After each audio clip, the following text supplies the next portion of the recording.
Satu unit rumah warga Gampung Sidorejo, Kecamatan Langsa Lama, Kota Langsa dilaporkan amblas ke sungai.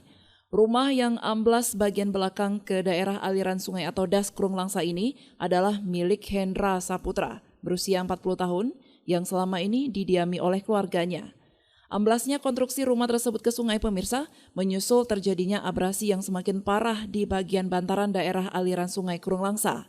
Tetangga korban, Zakaria, mengatakan pemilik rumah sudah tidak menempati rumah tersebut sejak sebulan yang lalu karena tanahnya mulai longsor. Ia juga berharap agar pemerintah bisa segera mengatasi persoalan abrasi ini agar tidak merambat ke rumah-rumah lainnya. Langkah bagusnya kan dibuat kayak apa, ada tanggul gitu supaya bisa diperbaiki itu punya kampungnya ya. Jadi kan nggak menyebar dengan tetangga-tetangga yang lain.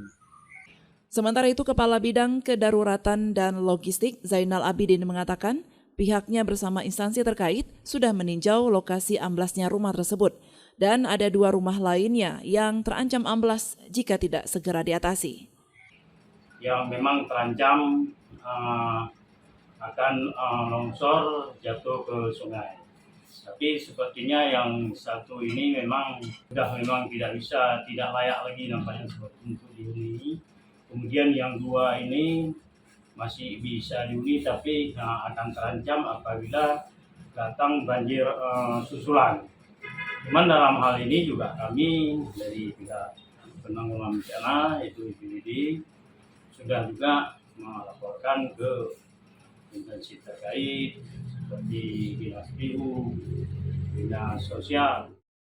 Terkait hal ini, pemerintah Kota Langsa juga akan merelokasi warga yang rumahnya terancam amblas. Dari Langsa, Selina Vita melaporkan untuk Puja TV Aceh.